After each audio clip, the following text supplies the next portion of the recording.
get a set win on the board, and see how we can and see how our round 4 ends.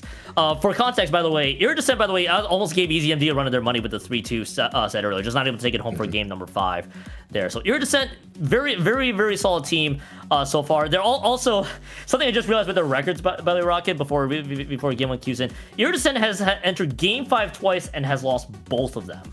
It all it took was the game 5 maps to not be in their favor. And that's just been the thing so far.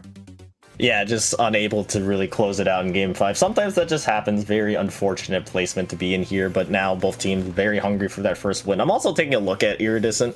It does look like it's just Usagi Fan Club in disguise, because it does look like all 4 members are just a part of Usagi Fan Club. So you could just think of Iridescent as Usagi Fan Club. Zipcat, however, are a team in their own rights, of course.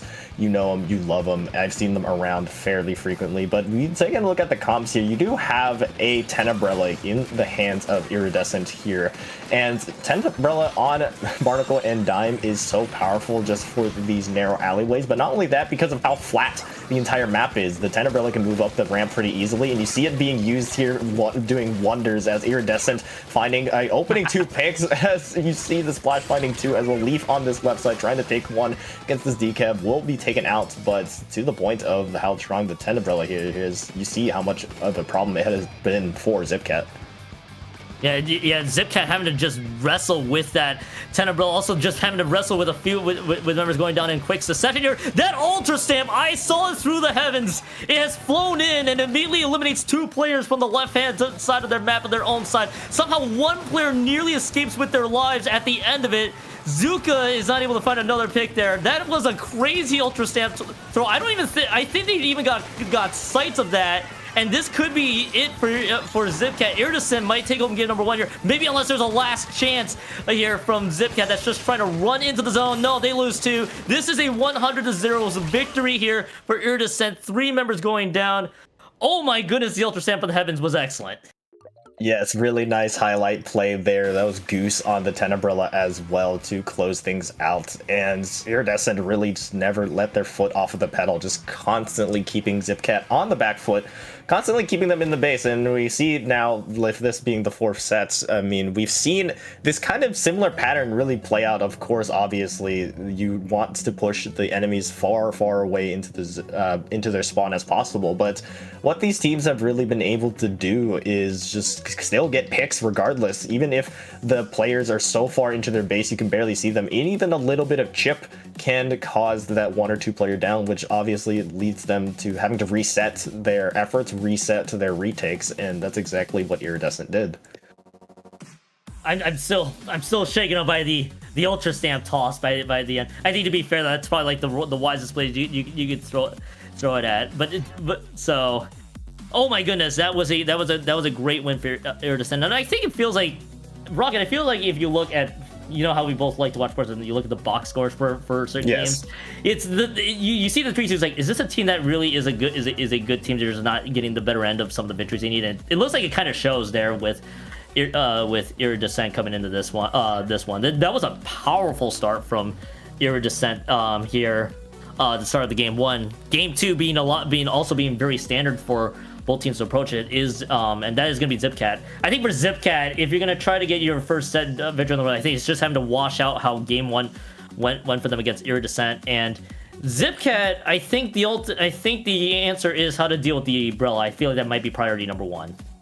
Yes, we saw how reliant Iridescent was kind of on Goose to kind of make those plays. And it could just be their specialty in utilizing it, Barnacle and Dime. I would argue there's not a lot of maps, if I would argue really no map that is better for Tenebrella than Barnacle and Dime. I know I'm not really qualified to really say I don't really use Tenebrella in itself, but just for what we saw in that game 1, we saw it get so much value because of the nature of the map. We could see something different here though on Hagglefish Market. Now, I will argue that it is still fairly strong, so it wouldn't surprise me if we still see it here. But like you mentioned, the main concern is really dealing with Goose on that, and we could see that with Nom Nom switching over to the Zuka Mini. Yeah, Nom Nom actually dished out the Zuka Mini from the previous game too. I think this is going to be very little changes across across the board. If anything, just a few tweaks there as well. So, but exactly what we hammered home. How do you deal with the Brella right now? Ryu, however, is going to try to make sure that they don't find those answers. They dish out the crab tank. It was an early crab tank, but it was already getting popped out, eliminated from the board. And that's just kind of, and so far Zipcat has that first response, the first actual lead that they have all set.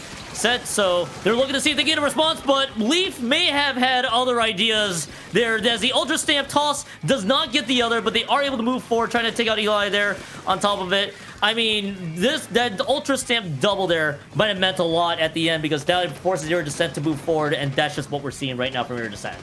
Crab being popped as well on the side of Iridescent, just making the situation even more dire for Zipcat, who just need to regroup at this point. You have the players going down, including your decap. Strikes going in, though. Managed to catch Ryu on the back foot. This could be exactly what you need. Fruk moving in now off of the backs of that Strike kill, potentially finding one of the jump. No, they won't be able to. They're instead taken out by the pen. You have Goose now just continuing to move forward on this ramp side. It has been a heavy point of contention in this map so far that Iridescent has constantly applied pressure or constantly had a player on that ramp side, and Zipcat has been unable to really deal with it. Now Zuka being popped as well by Goose.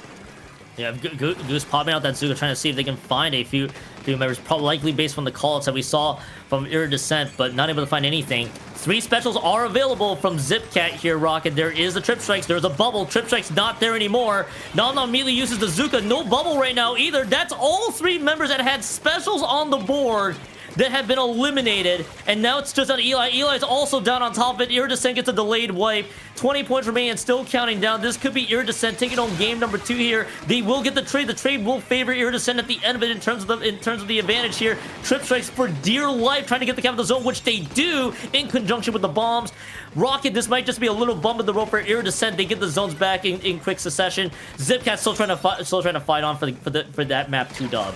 Yeah, Zipcat just trying to find their footing. Tame gets taken out on that right side by Goose. Yet again, the Tenebrella on this ramp. I feel like I keep highlighting it, but they just constantly keep sending these Tenebrella shields up onto that stack for Zipcat, and just always applying that pressure. You have that Zuka now coming out yet again from Goose to apply even more pressure. Nom popping their own Zook is traded out on that side, but 10 ticks left on the penalty points. Not a lot in total here for Iridescent to get this game 2. Zipcat need to get into the zone, as you see Tame makes a last-ditch effort with that bubble, but is taken out themselves, with Iridescent now 2 up in this set, already looking at that sweep. They are looking for that sweep there, and critical plays that seem to have mattered at the end. Ultra Stamp double just catching everybody off guard. Leaf once again strikes with that Ultra Stamp. And then the Brella continuing to be the thorn on Zipcat's end. Zipcat losing the fight when they had 3 specials, only one of them being used at the end was just a little tragic, almost the game ender there for in Iridescent's favor, and it ultimately made it so that Iridescent was able to wrestle that one home. Yes, the desperate trip strikes with bombs at least gets the cap of the zone, but it only was just a minor bump in the road. Zipcat did not have enough firepower left in the tank, and well, let's see how this all plays out for Iridescent. They have to deal with the map that will never see airtime unless you're in a zones only tournament. Hammerhead Bridge zones. Here, it's a very lockout heavy map. I'm actually kind of curious to see what team actually had a Hammerhead in their pool. No matter what the case is, Iridescent and Zipcat in game 3, Hammerhead, Iridescent on set point. Yeah, and Iridescent has been strong at keeping Zipcat out, and like you mentioned of how lockout heavy this map is, we could very easily see 100-0 here if Zipcat continues to do what they did in game 2, but that is just not to the fault of their own. It's just been the Tenebrella and has been the rest of these players on the side of Iridescent constantly applying the pressure all around. I mean, you have Leaf there as well, just being that 1-2 punch with Goose, and just constantly, just time and time again, finding the necessary picks to shut down Zipcat, as Tame has been left with very little options just because of how they've been able to shut down that decap. But we do see a lot of changes actually coming from Iridescent, even though they still stick to the same, even though they won that game 2 with Ryu going with the dualies and Leaf going with the brush. Same thing with Zipcat, with Nom going to that glamour shot for Kraken, and Fruk going with the Booyah sword. The two weapon changes, not one included that glamour shot. As you know, there. Oh my gosh, how many ticks has Leaf had with the Ultra Stamp Toss? We need a counter on this on the Ultra Stamp Toss that has found picks. Right now, I've already counted 3. Let's 3 in this set. It may not make a difference though, because Zipcat is basically winning some of the fights that they need, but they aren't getting the immediate cap of the zone. In fact, they lost 2 already, and that decap getting cornered right now. Leaf is now moving up, being the annoying brush that they can be, and another Ultra Stamp Toss this time does not connect. And now it's 70 points remaining. This is where the lockout potentially begins here for Iridescent, Rocket.